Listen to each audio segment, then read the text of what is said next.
Prabhupada, Prabhupada, Jaya Jaya Prabhupada. Jai Om Vishnupad Paramahamsa Parivajikacharya Stotara Shatta Shri Srimad His Divine Grace Shri A.C. Bhaktivedanta Swami Shri Prabhupada Ki Jai, Srimad Bhagavatam Ki Jai, ISKCON Whitefield Ki Jai, Gaura Premanandi, Haribol. Om Namo Bhagavate Vasudevaya.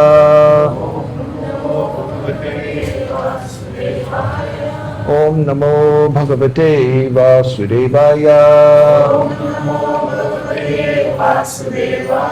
Om Namo Bhagavate Vasudevaya.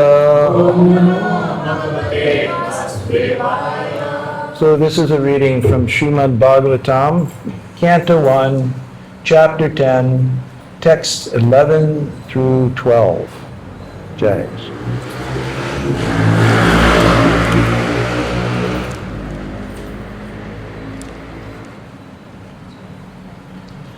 Satsangan mukta dusango hatum notsahate buddha Attunotate Buddha kirtyamanam yasho yasya Kirtyamanam Yasho Yasya sakyadatanya gochanam tasmin yasta diyah partah sahiran viraham katam darshana sparsha samlapa shayanasana bhojanaihi. Shabdartha. Satsangat, by the association of pure devotees. It's really actually from the association of pure devotees, or because of the association of pure devotees. Just to Mukta Dusha Sangaha, freed from bad materialistic association. Hatum, to give up. Na utsahate, never attempts. Buddha, one who has understood the Lord. Kirtyamanam, glorifying. Yashaha, fame. Yasya, whose. Sakrit, once only. Akarnya, hearing only. Yochanam, pleasing. Tasmin, unto him. Nyastatiyaha, one who has given his mind unto him. Partaha, the sons of Pruta. Sahiran, can tolerate. Viraham, separation. Katam, how. Darshana, seeing face to face. Sparsha, touching. Samlapa, conversing. Shayana, sleeping. Asana, sitting. Bhojanaihi, dining together. Actually, all of these things before, darshana, sparsha, samlapa, shayana, asana, it's actually, it all means doing all these things together. So asanaihi, doing it together, samlapaihi, sparshaihi, darshanaihi, all these, but they're just compressed into one big word called a samasa. The intelligent who have understood the Supreme Lord in association with pure devotees and have become freed from bad materialistic association can never avoid hearing the glories of the Lord, even though they have heard them only once. How then could the Pandavas tolerate his separation? For they had been intimately associated with his person, seeing him face to face, touching him, conversing with him, and sleeping, sitting, and dining with him. Purport by His Divine Grace, Sri Bhaktivedanta Swami Prabhupada. The living being's constitutional position is one of serving a superior. He is obliged to serve by force the dictates of illusory material energy in different phases of sense gratification. And in serving the senses, he is never tired. Even though he may be tired, the illusory energy perpetually forces him to do so, without being satisfied. There is no end to such sense gratificatory business, and the conditioned soul becomes entangled in such servitude without hope of release. The release is only effected by association with pure devotees. By such association, one is gradually promoted to his transcendental consciousness. Thus, he can know that his eternal position is to render service unto the Lord and not to the perverted senses in the capacity of lust, anger, desire, to lord it over, etc. Material society, friendship, and love are all different phases of lust. Home, country, family, society, wealth, and all sorts of corollaries are all causes of bondage in the material world, where the threefold miseries of life are concomitant factors. By associating with pure devotees and by hearing them submissively, attachment for material enjoyment becomes slackened, and attraction for hearing about the transcendental activities of the Lord becomes prominent. Once they will go on progressively without stoppage, like fire in gunpowder. It is said that Hari, the personality of Godhead, is so transcendently attractive that even those who are self-satisfied by self-realization and are actually liberated from all material bondage also become devotees of the Lord. Under the circumstances, it is easily understood what must have been the position of the Pandavas, who were constant companions of the Lord. They could not even think of separation from Lord Sri Krishna, since the attraction was more intense for them because of continuous personal contact.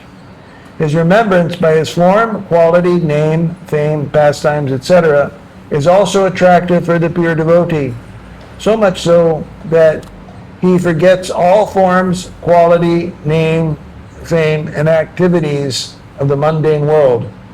And due to his mature association with pure devotees, he is not out of contact with the Lord for a moment. Om Jnana Timanandasya Jnananjana Shalakaya Chakshurunmilitam Yena Tasmai Shri Gurave Namaha. Shri Chaitanya Manobishtam Stapitam Yena Bhutale Swayam Rupa Karamayam Dadati Swapadantikam. Namo Om Vishnu Padaya Krishna Prastaya Bhutale Shrimati Bhaktivedanta Swaminiti Namane. Namaste Saraswati Deve Gauravani Pracharane Nirvishesha Shunyabari Paschatya Deshatarane. Namo Mahavadanyaya Krishna Prema Pradayate Krishnaya Krishna Chaitanya Namne Guru Tishe Namaha. Namo Vamani Devaya Govamana Hitaya Cha Jagaditaya Krishnaya Govindaya Namo Namaha. Tapta Kanchana Gaurangi Vari Vrindavaneshwari Vrishabhanu Sute Devi Pranamami Hari Priye. Jaya Shri Krishna Chaitanya Prabhu Nityananda Shri Advaita Gadadhara Shivasari Gaura Bhakta Vrinda. Hare Krishna, Krishna Krishna, Hare Hare, Hare Rama, Rama Rama, Hare Hare. So, a little background is required to understand this shloka and Srila Prabhupada's purport. So, the translation itself is giving in a very compressed form. He's talking about the intelligent who have understood the Supreme Lord in association with the pure devotees and have become freed from bad materialistic association can never avoid hearing the glories of the Lord. even though they have heard them only once. So, how is that the Lord is so wonderful that just by hearing them once, just by hearing about the Lord once, one can never forget him? So throughout the world, in all the religions of the world, it is a fact, they all say God is great. Confirmed. So, God is great. And everybody knows that God is great.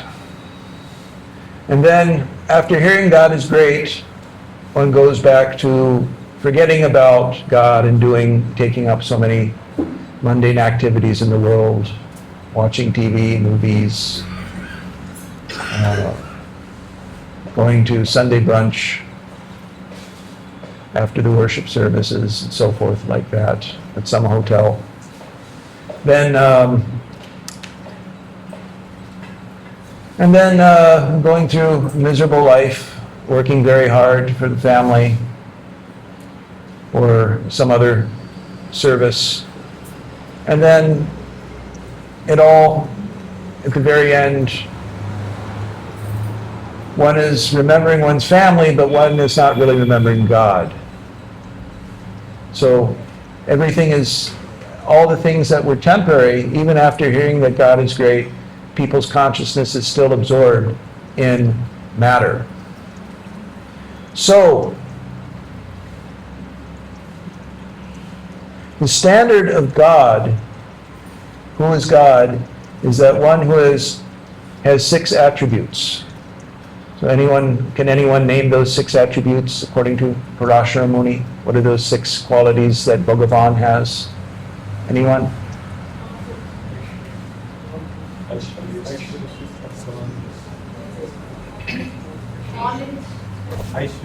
Here.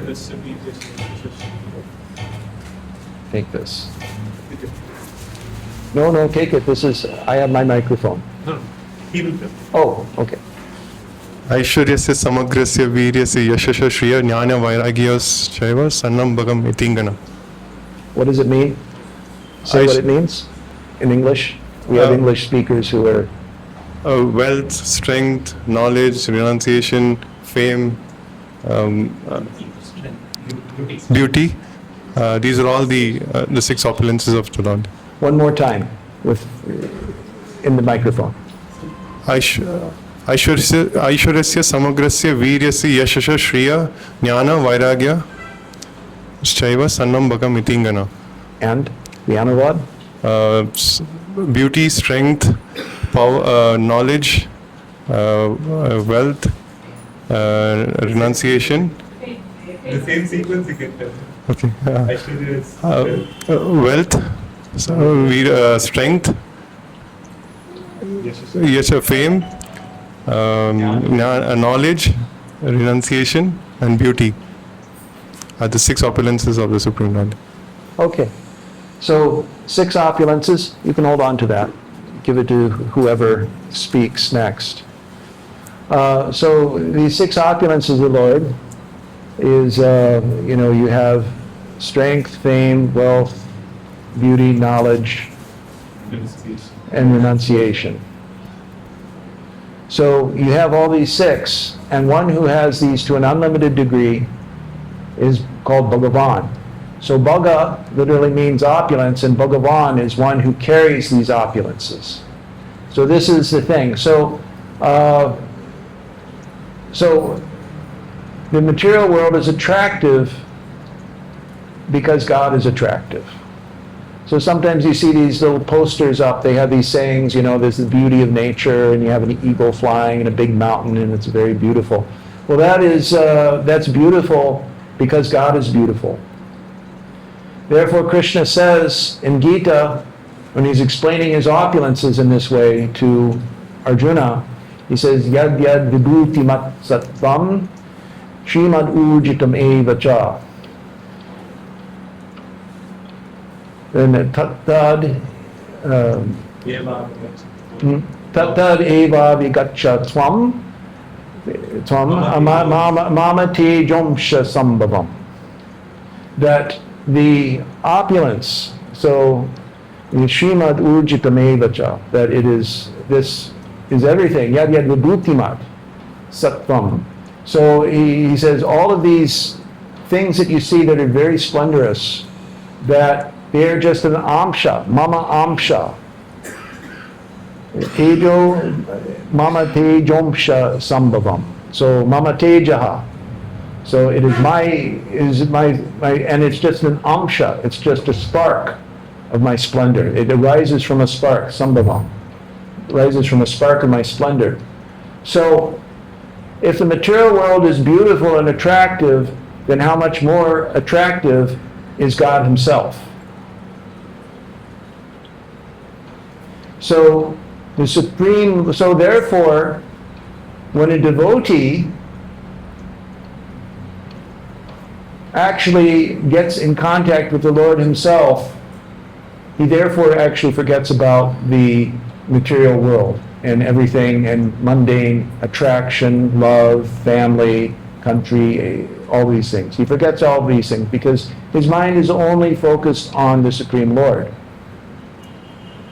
So this is the principle of higher attraction.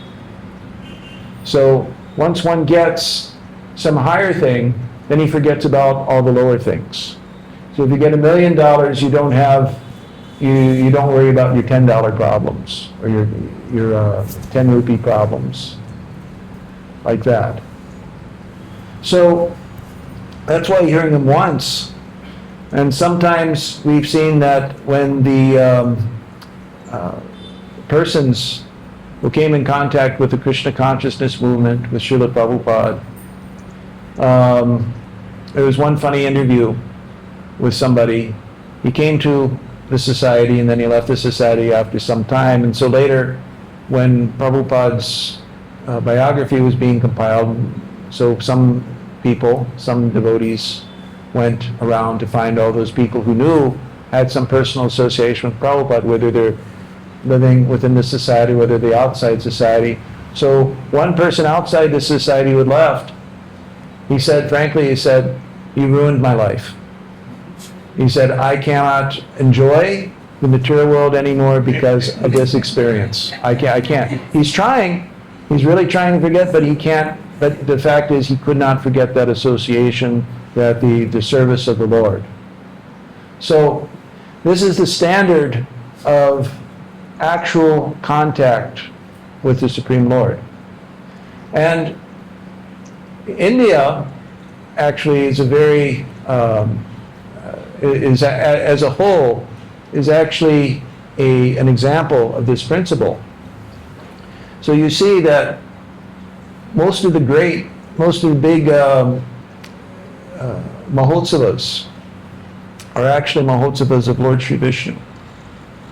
So you have Sri Krishna Janmashtami, you have Ram Navami, Holi, that has some relationship with Prahlad Maharaj, Nrsingadev, Nrsinga Chaturdashi, Dashera. All of these are Vaishnav holidays that they are in relation to the Supreme Lord Vishnu. And so why is this so important? Is because this is actually God Himself coming in all His opulence, and He's actually doing things. And simply by hearing about the pastimes, the qualities, the characteristics of the Lord Himself, those are of a transcendental quality that is not found in mere matter. So it's the difference between, say, like a real diamond and a fake diamond. So the fake diamond may resemble a real diamond, but the value, the quality is immensely different. So the person who actually comes in contact with the Lord, he cannot forget Him for a moment. So this is just once, just hearing about the Lord once and having a real realization. Now, it's interesting that Srila Bhaktivinoda Thakur, he wrote an essay on Vaishnava Aparad. So Bhaktivinoda Thakur, in order to understand what offending a Vaishnava means, he says one has to distinguish between a Vaishnava and a non-Vaishnava. A Vaishnava is one who worships Lord Vishnu, and a non-Vaishnava is one who's not. So you have karmis. Okay, karmis means those who are working according to the laws. They're not breaking the laws. They're working also according to the directions of the scripture, but they're working for some result. They're working to enjoy something in this world. Above them you have jnanis. Jnanis are speculators. They're a little more dear to Krishna because they at least understand the futility of enjoyment of the material world. So then you have those who are called Vaishnava Prayaha. They're mostly kind of Vaishnavas, but not quite. So these persons are Brahmanas. So the Brahmanas certainly know what is the position of Lord Shri Vishnu. They know what is Brahman, and so forth like that. And so devotees who are still impure, those who are Vaishnavas among us who are still impure, they also are on that level of Vaishnava Praya with the Brahmanas. Even though their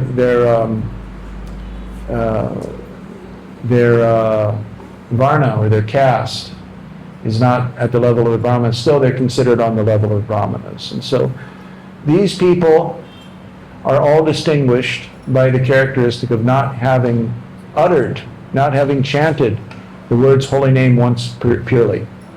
They may be chanting purely, they may be chanting the Hare Krishna, but they're chanting with offense and so forth like that. There's some offense. Every morning we recite the different Dashanama aparadas, that those offenses against the holy name of the Lord, there are 10 of those. And as long as one is not free from those offenses, one does not chant the Lord's holy name purely. So there is even the stage intermediate between those who are chanting with offenses and those who have chanted purely. Just like in the case of Ajamil, he was a sinful Brahmana, and he lived a very sinful life, actually. And at the last stage of his life, he called out when he was dying and he was being taken away to hell by the Yamadutas. He remembered his son, who was named Narayana. So Narayana is also the name of the Lord. And because the Lord is absolute, there's no difference between his form, his name, and his own self. When one utters the name Narayan, Narayan is actually present.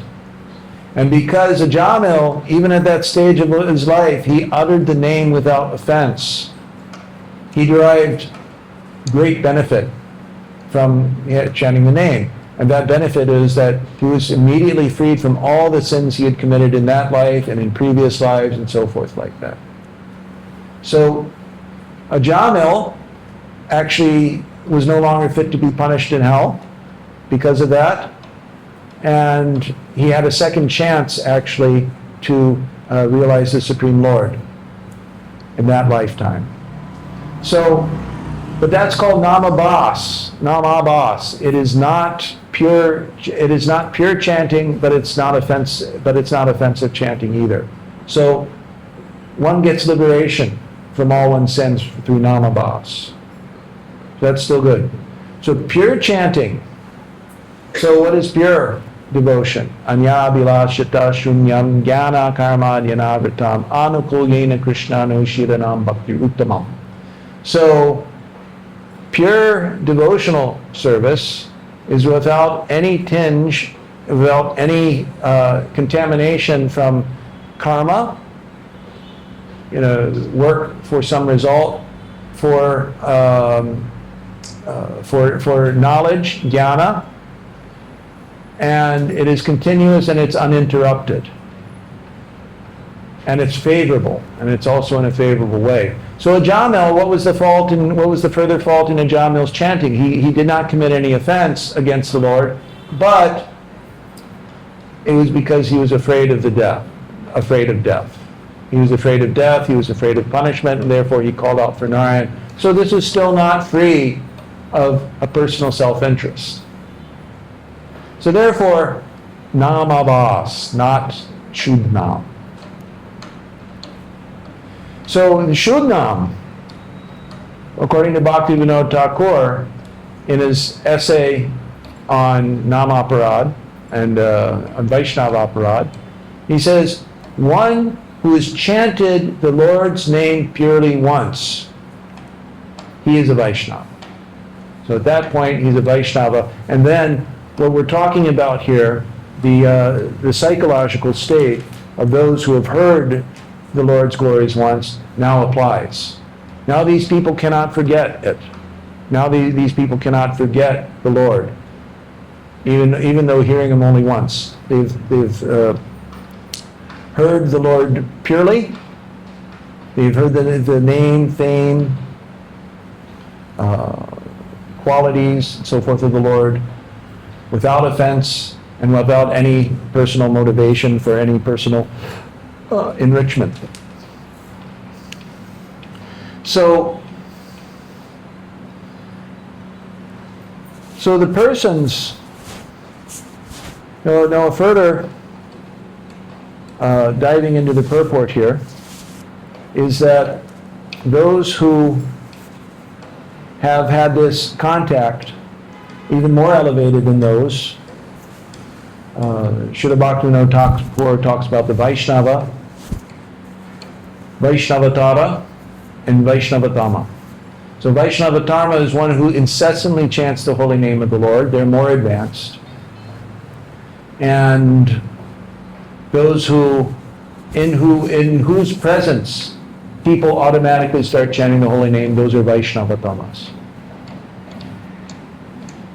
So even above the Vaishnava, one who has heard the name once, just like our friend who came in some measure of pure devotional service once, his life is ruined. So he's probably heard, it's very likely he's heard the name purely once, because he can't forget Krishna. He just can't forget it no matter what he does. Now those who are always chanting the names Krishna, they're even more elevated, and they're even more influential. And those who are fully mature, and in whose presence people just automatically start taking the holy name and doing service, somebody like Prabhupada. They're like the Pandavas. So therefore Srila Prabhupada, when he talked about who can be a guru, he said he should be a resident of Goloka. Someone who knows Krishna in truth. So, Kiva Vipra Kiva Nyasi Shudra Kenanai, Ye Krishna Tattva Veta Se Guru Hai. So Sri Chaitanya Mahaprabhu says, it doesn't matter whether one is a learned person, is a sannyasi, or is in the Shudra Varna, the Shudra caste, that's the lower labor caste. If one knows Krishna in truth, one can be a spiritual master. And the spiritual master's business is to deliver the whole world to the lotus feet of Lord Sri Krishna.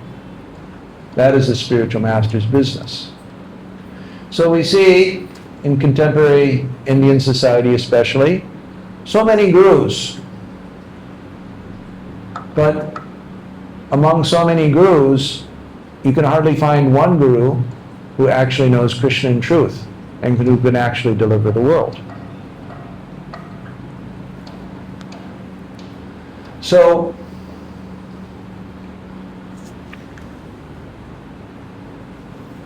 this purport, Prabhupada talks further about the conditioned soul, and he cannot get any relief from the material energy.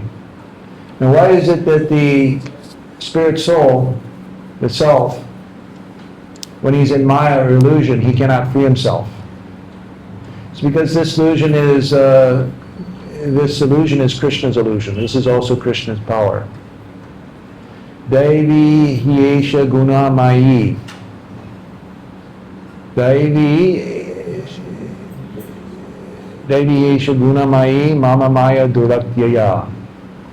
So Mama Maya, he says it is my Maya. And it is very difficult to overcome, which is an understatement. It's impossible to overcome unless the Lord himself frees you. Now, one issue is that when we inquire as to why people are in illusion, now when you say, what do we mean by illusion? What we mean is that people are under the impression that they are not servants when in fact they are. Prabhupada says the very first sentence in his purport, living being's constitutional position is one of serving as a superior, is one of serving a superior. So everyone is by constitution a servant. So you may be a dog, you may be a worker, you may be a boss, you may be a politician. The politician, they have so much control over so many people, yet the politician has to go to the people and convince them of his capacity for serving their interests. You may be a king, but you're also a servant of your people, you're a servant of your family. The dog is a servant of his master, and so forth. So everybody is a servant. This is our Sanatana Dharma, to be a servant. So who is the best, who is the actual person that we should serve? That is God. That is Krishna. Because everything comes from Krishna, therefore Krishna is the supreme proprietor of everything. The Lord God is the proprietor. He says that one who remembers me as supreme proprietor of all planets. How does that shloka start? Bhoktaram Bhoktaram Yagyatapasam Sarvaloka Maheshwaram Surhitam Sarvabhutanam Yatvamam Shantamuchati. So Bhoktaram Yagyatapasam.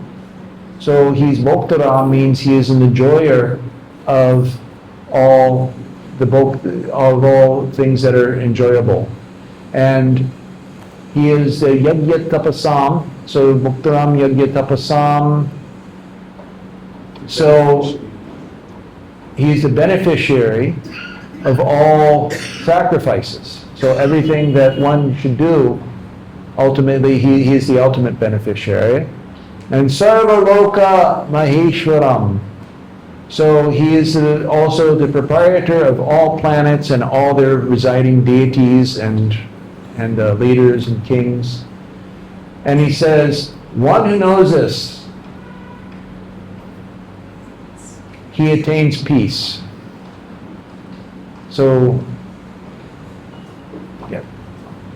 get the mom. He knows this about me. Gyatvam Shantamrichati. So, one who knows these things, he attains peace from all the miseries of the material world. So that's just peace, okay? Pure devotees, however, are not after peace. Pure devotees are after Krishna Seva. If you want peace, don't actually go to Krishna. Krishna can give you peace, okay, but if you want Krishna Seva, then go to Krishna. Just like Krishna's servants, topmost servants, the gopis, the cowherd damsels of Vrindavan, the village of Vrindavan, they were taking so much trouble to serve him, going through so much trouble.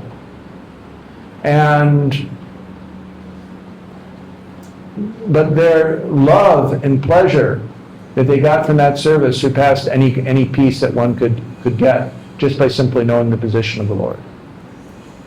So again, we're seeing these different stages here. People who've heard the glories of the Lord at least once, and those who are intimate associates of the Lord, like the Pandavas and the Gopis. So there's no question that they can ever forget the Lord, because they're always thinking about the Lord's pleasure.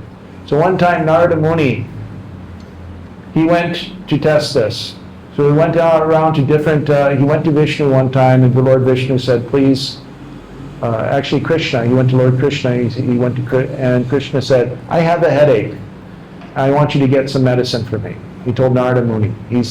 Narada Muni is the sage of the demigods. You know, for all the devatas, all the gods in the universe, he is the rishi for them. And he told Narada Muni, he says, I have a headache. Please get me the dust of the feet of my devotees, so I can put it on my head and cure my headache. So Narada Muni, being a faithful servant of Lord Shri Krishna, said, okay, I'm going to go. So he went around to different sadhus, different saints, and they all gave the same answer.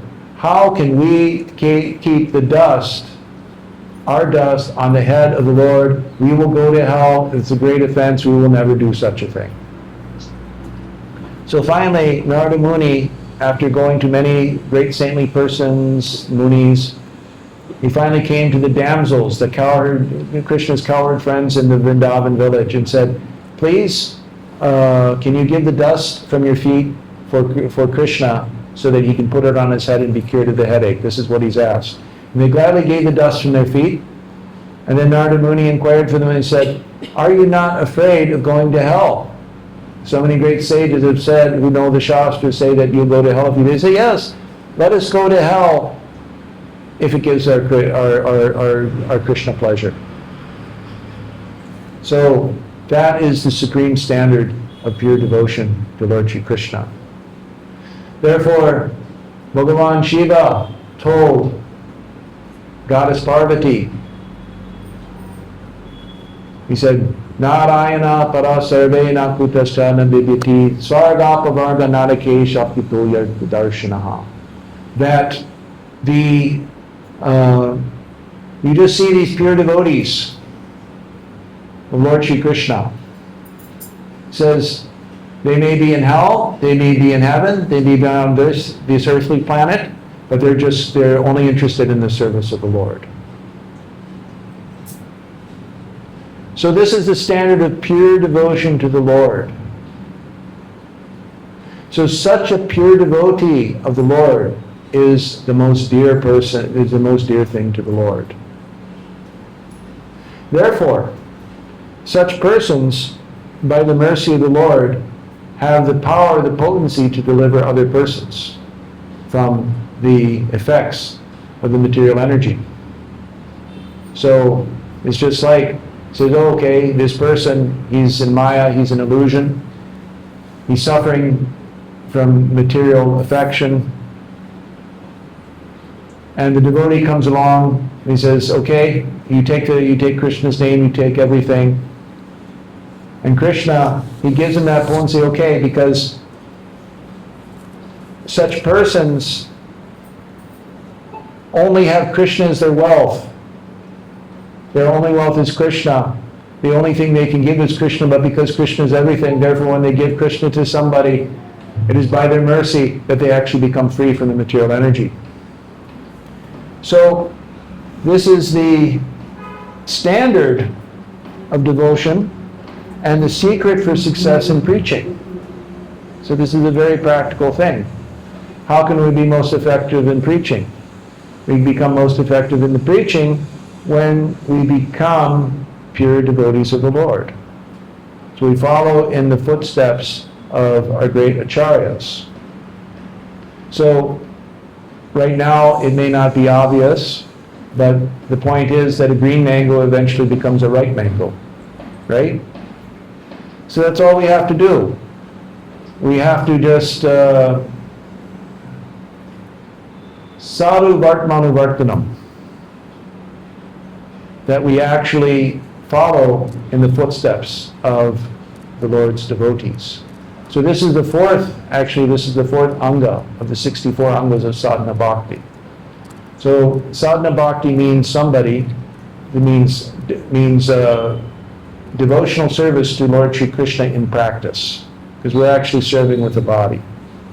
So when we serve by following in the footsteps of the great devotees, then we gradually come to the perfectional stage.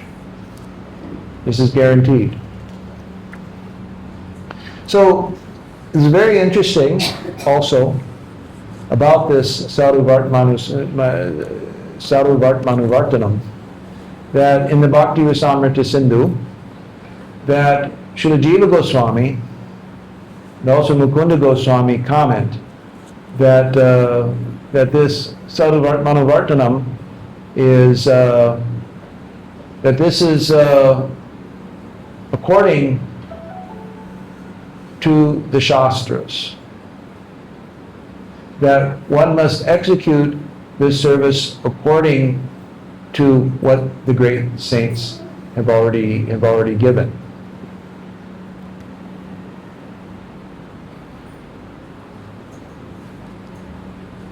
So, what is the role of Shastra? So Shastra, these are the words, the orders of the Supreme Lord. So as long as one cannot see Krishna himself face to face, one has to take orders from his authoritative sources. So the sadhus, they follow the Shastras. This is actually the sadhu marg.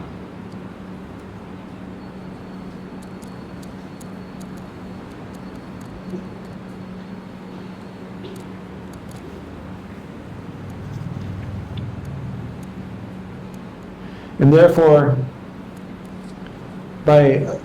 one can tell who is a genuine sadhu, in part by who is following the Shastras. And the other part is who is actually in love with Krishna. So therefore, our Srila Prabhupada, who founded the International Society for Krishna Consciousness, he has the title Bhakti Vedanta. Bhakti according to the Vedic scriptures.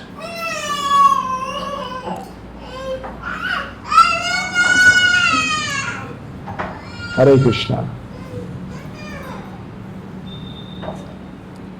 So, by associating with such devotees, that one's affection for material life becomes slackened. Therefore, Mahat Sevam Vardamaho Vimuktes Tamo Dvaram Yoshita Sangi Sangam.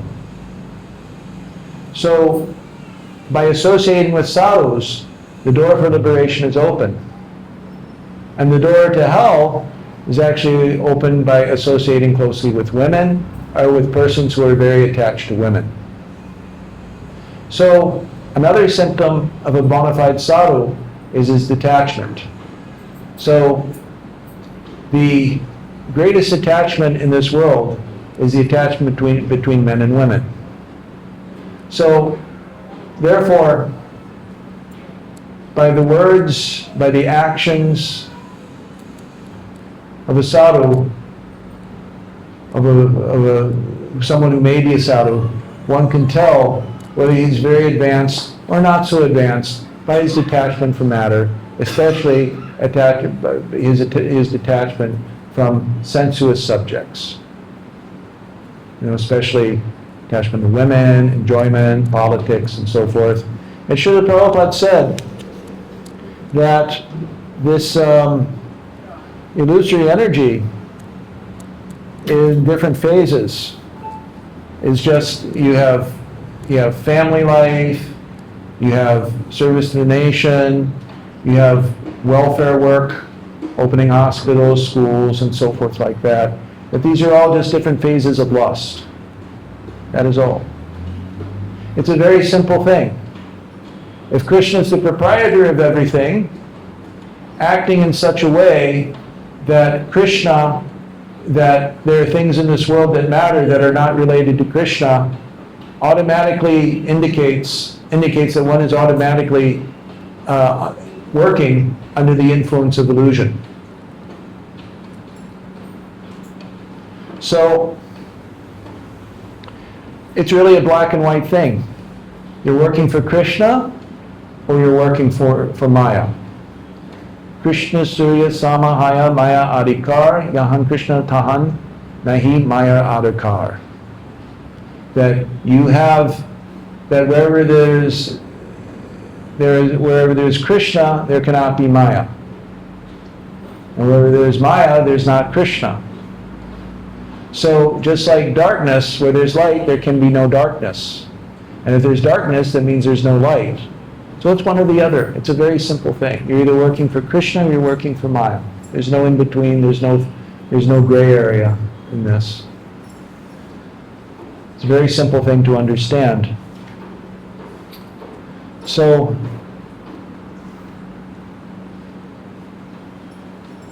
this shloka, it's very nicely talking about the different grades of devotees.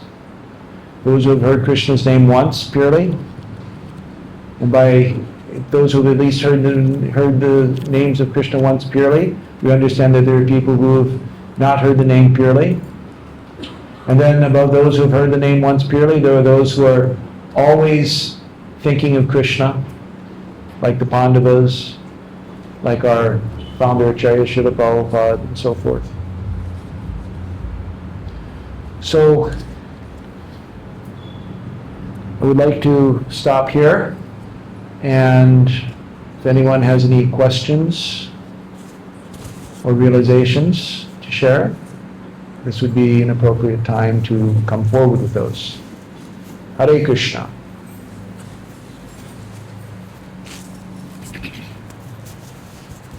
Hi Krishna Prabhu, thank you for this nice class. So one nice point that I take is that here the example of one-time hearing that is mentioned about. So you nicely clarified that it is one-time hearing of pure name of the Lord. So then it has this kind of an effect they will not be able to forget, and then that the person who told that you people ruined my life. Mm-hmm. So that's your interpretation is nice that probably he has heard one pure holy name, so that's how he's not able to enjoy the material life. So it's a nice point. Thank you, Hare Krishna. Yeah, well, he's not chanting further pure names. He's chanted once. He's taken the Lord's holy name once purely, but he's not saying those things. But he can't forget. Hare Krishna Prabhuji, thank you very much for this wonderful session. I like the point that a pure devotee is he who he's an akinchana. He has nothing else other than Krishna, and he wants nothing else other than Krishna, most importantly. And such a pure devotee who has nothing other than Krishna, wants nothing other than Krishna, will always think of Krishna. And such a person can become a spiritual master, preach very effectively, and his business is to deliver the whole world. Thank you. Hare Krishna. Hare Krishna.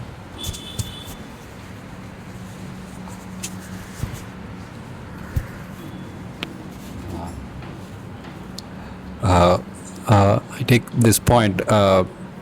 When material world is attractive because God is so beautiful, is very attractive, as well as a devotee. When a devotee gets attracted to Supreme Lord, you forget the material attraction. And you also mentioned that one who chant the holy name purely once is called Vaishnava. Thank you so much. Yeah, Hare Krishna. Is this the minimum most definition for a Vaishnava, that he has chanted the holy name purely once? That is Srila Bhaktivinoda Thakur's definition.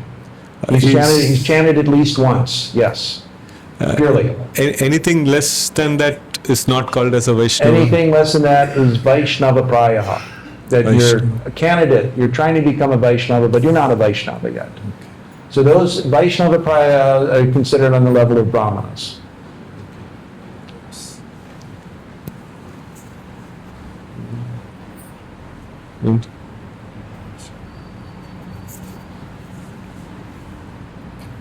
Hare Krishna, Prabhuji. It was very nice class. Thank you so much. So you said very nicely that by association with the sadhus, the doors for liberation will be opened. So by association with the like-minded people and Vaishnavas and devotees, so it will remind us, about Krishna and his pastimes and all. So that is very nice point. Thank you so much, Hare Krishna. Anyone else would like to ask a question or share something?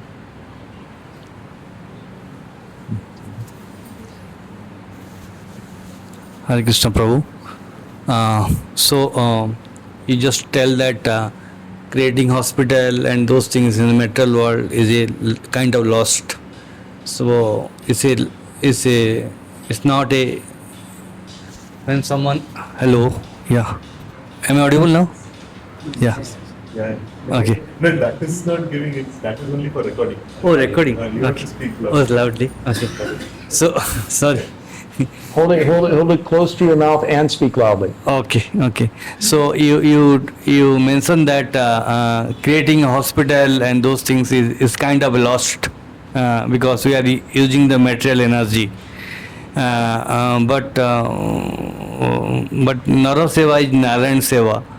So if somebody creating a charitable hospital without any personal benefit or personal desire, then is that also a lost? Well, again, such activities are done without consciousness of Krishna. Okay? So, just like Maharaj Katvanga, he performed a service for for Indra and the gods in heaven. That he was such a powerful king, even though he was from earth, they required his service to fight the demons. And he won. And they wanted to give him a vardhan. They wanted to give him a benediction. And so Maharaj Katvanga then asked him, he says, okay, that's nice, you want to give me a benediction? Let me ask this first. How much longer do I have to live? And he says, you only have a moment longer to live. So what is the benefit of, what can you do in a moment? So he gave up everything, returned to earth, and he fixed his mind on Krishna and he left the world.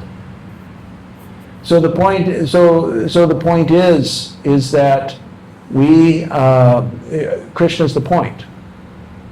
There is no other point. And so those who have some desire to create hospitals, universities, and so forth, their desires are dictated by the illusory energy. Okay? So, in the 12th chapter of Gita, Krishna talks about different grades of persons. So, the highest grade of person, Mayeva mana adatsa, Mayi buddham niveshaya, Nevasishya yasi Mayeva, Ato urdvam nasamshaya. That you come to me, that you always think of me. Mayeva mana adatsa. So your mind is always fixed in me. That's the highest. And then the next thing he says that if you cannot do that, ata chitta samadatum na shaknoshi mayi stiram. So if you cannot fix your mind on me without deviation, then abhyasa yogina tato. And why? Mam ichaptum dhananjaya. Mam ichaptum. That you develop a desire to attain me. That's the ichaptum. You develop this desire. So this is what we're doing here now in this classroom, in this devotional service, is we're developing a desire to attain Krishna, to always fix our minds on Krishna. So that means following the rules and regulations of Bhakti Yoga. Now for those who cannot even follow the Bhakti Yoga, like not eating meat, the four regulative principles, not eating meat, illicit sex, illicit association with women, intoxication and gambling, for those who can't follow those principles, or they can't steadily chant their rounds or read, so forth. For those people, Krishna says, just do some service. Mat karma paramo baba. That you just do some service for me. He says, abhyase pyasamartosi. Abhyasa, if you can't do the abhyas by the bhakti yoga, asamartaha, then just mat karma paramo baba. Just be situated in some service for me. Just do something. And for those further who cannot do that, then Krishna recommends in the next shloka, you just do some good work. Now the difference is Krishna says that for those who do some work for Krishna, they eventually come to the perfectional stage. For those, he recommends that you do some sort of work, just some good work, like the opening hospitals, universities, and so forth like that. You're not guaranteed to come to Krishna. He doesn't say that you'll come to me. But it's still better than nothing. It's still, at least it's creates at least a better environment for the people. If you can't sympathize with Krishna, at least you can have some, do something for your country, do something for all those things. That has some value. But what it doesn't have is it doesn't bring you to Krishna. So that's the point.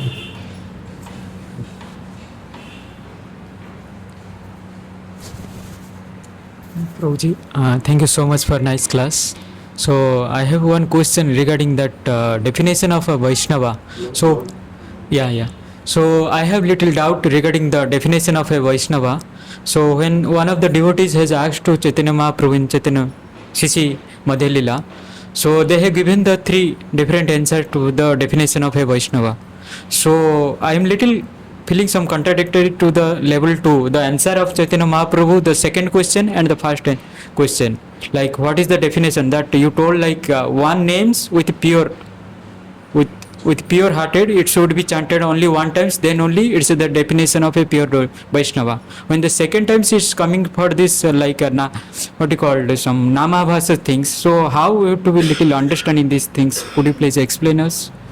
Well, one thing is that there are different definitions of Vaishnava all over the place. So one of the definitions, Prabhupada talks about this in when the Yamadutas are explaining to the Vishnu Dutas why a Jamil is supposed to be taken to hell.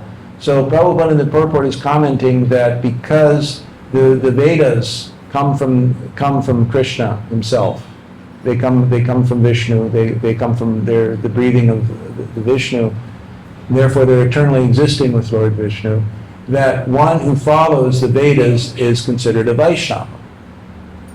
So that's another definition. Okay, so these things are contextual.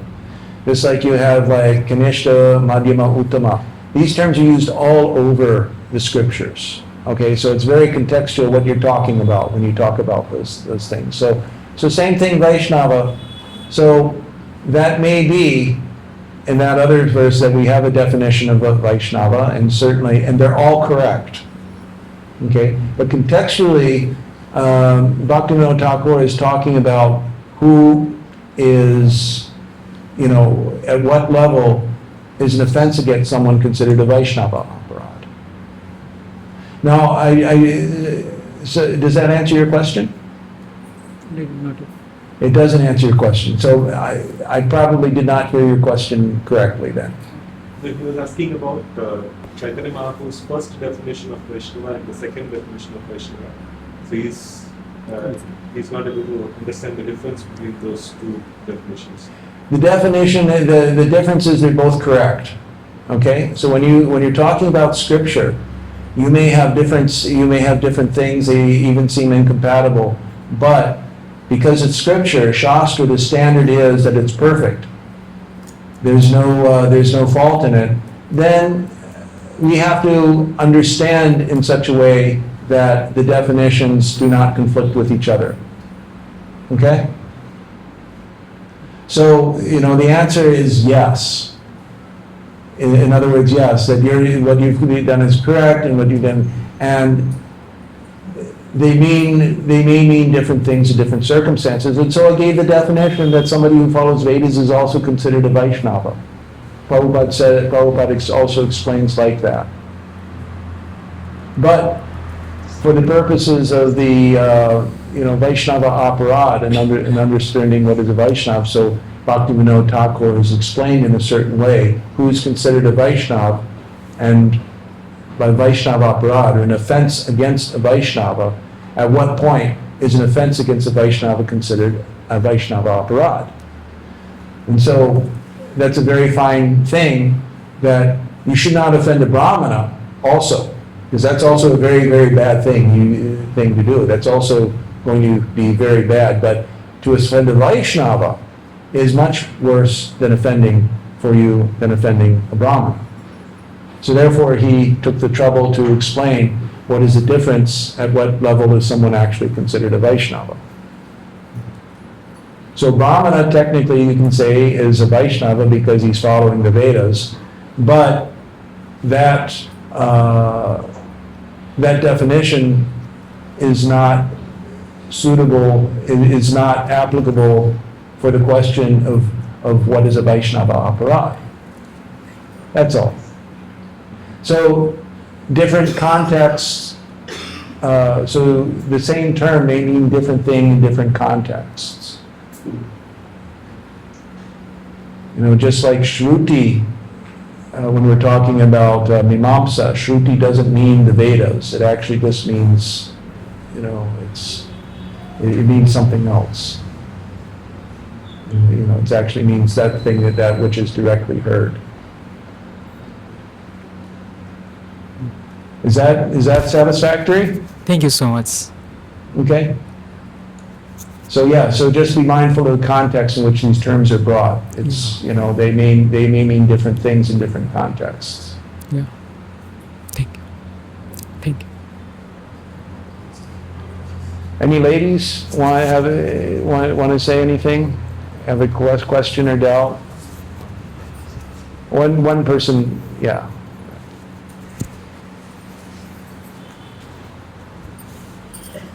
Hare Krishna, Prabhu.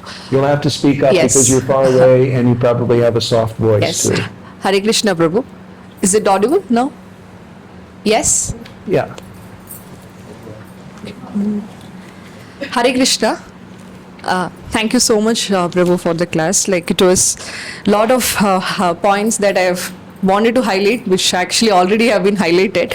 But I just have one doubt which I'm not clear in the class. 3 types of Vaishnava that you have mentioned. Could you please repeat that and with the In the definition? 3 types, you have a Vaishnava. And a Vaishnava is one who's chanted the Lord's name purely at least one time. Then you have Vaishnavatara, one who is incessantly chanting the Lord's holy name. Purely. Consistently. Yes, incessantly means constantly. Okay. And the third one is Vaishnavatama, that is one in whose presence people automatically start chanting Hare Krishna and doing service for Krishna. And yes, you quoted the example of Srila Prabhupada. Srila Prabhupada was one such person, Yes. certainly. Yes. So, and one more thing is the definition of, not definition, but just quoted that illusion means one who think that they are not the servant of Krishna. Yes. So, sometimes we understand that, okay, yes, we are the servant of Krishna. To understand and knowing it, we may not able to apply it in every time in our daily life. Or how exactly one should understand that he is out of illusion? Like how to attain that stage? How to attain that stage is going to be service of the devotee, service of the Vaishnava devotee, constant service of that. Because it's a question of practice and it's both a question of practice and mercy. So first of all, just like I mentioned in Gita, it says abhyasa yogina. Abhyasa, by the practice of yoga, one develops a desire to attain Krishna. Okay, so the first thing is you're on the highest stage is one who his mind is fixed on Krishna. Mayeva mana adatsva. This is 12th chapter of the Gita, that your mind is fixed on Shiva. Now, for those whose mind is not fixed on Krishna always, then you do the practice of the yoga, the bhakti yoga. Okay? So bhakti yoga is always executed under the guidance of the spiritual master and the devotees of the Lord. So by their service, one gets the mercy of Krishna. It's really that simple.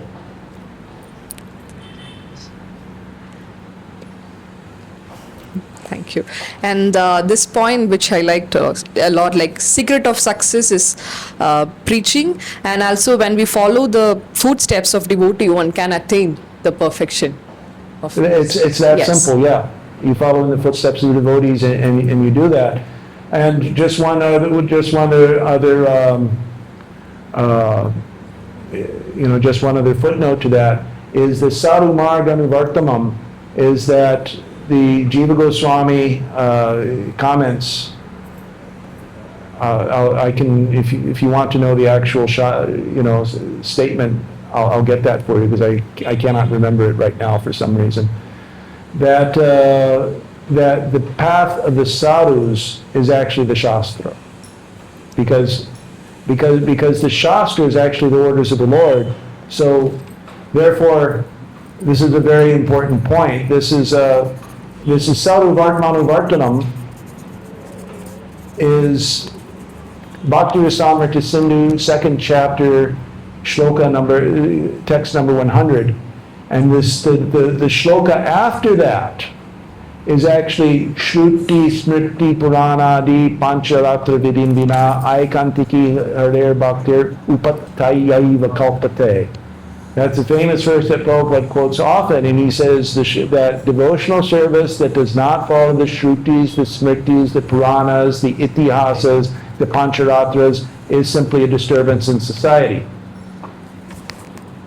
And the further shloka after that, Rupa Goswami addresses the question, well, what about bhakti seen in the non-Vaishnavas, like the Buddhists, the followers of not a Trevi, but not Mayavadis, but anyway, those who actually reject the Vedas, like the Buddhists. He says we see in them that they seem to be very devotional, but what about them? And he says it's not bhakti. It's not actually bhakti, because it's not following the Shastras. It's a very important point. So why did Prabhupada, just look at this class that we're having here.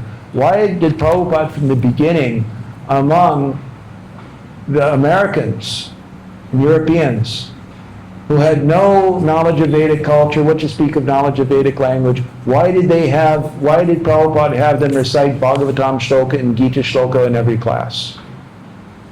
Because it's important. So we may not be able to, even now in our state, we may not have that ability, but the Shastras are so important that Prabhupada wanted even people who don't know anything about Shastras or Sanskrit or Bengali or anything to even try to speak it. So Prabhupada gave very much importance. And why did Prabhupada give very much importance? Because Prabhupada wanted to make the point to all the followers of Sanatana Dharma that ISKCON, that the Krishna consciousness movement is a bona fide Sanatana Dharma institution. That's the point, is that we are followers of the Vedas. And because we're followers of the Vedas, this process is authorized. That's the point. So it's not enough just to do bhakti, it has to be authorized bhakti. It has to be bhakti according to the scriptures, otherwise it's a disturbance in society. So. Thank you. Thank you, Prabhu. Anything else? You had some other question? That is all. Okay. Thank you. You have a question. This is a very inquisitive group here, actually. This is very nice. People have a lot of questions. Hare Krishna, Prabhuji. earlier I had the misunderstanding that according to Bhagavad Gita, Traigunya Vishaya Veda Nisthaigunya Bhavarjuna. In that sloka, it says that the Vedas are meant for the most of the sections in the Vedas are meant for the karma kanda. So you ignore it and then focus like that Krishna tells in Bhagavad Gita. Yeah. So now the understanding is that like Prabhupada established this Krishna consciousness movement not just on the basis of establishing it, but on the basis of like Vedas and like Puranas and things like that. So now I am able to reconcile these two statements. But still, like when Krishna tells in the Bhagavad Gita, so these the most portions of the Vedas are meant for the Karma Kanda section. Then how do we understand that? Like, do we have to take the essence of the Vedas, or we have to take the portions of different sections of the Vedas? Different medicines are for different patients. That's the point. So Arjuna, he's a more elevated person, and so what is in the Karma Kanda is not going to be so beneficial for him.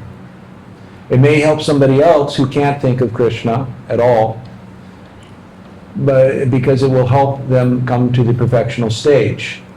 So the standard of the Vedas is that they are perfect. There is no fault in them, there is no thing, but not everything is meant for everybody. Thank you, Prabhuji. Certainly. Hare Krishna. Anyone else? I think we should. Okay. Srimad Bhagavatam ki jai.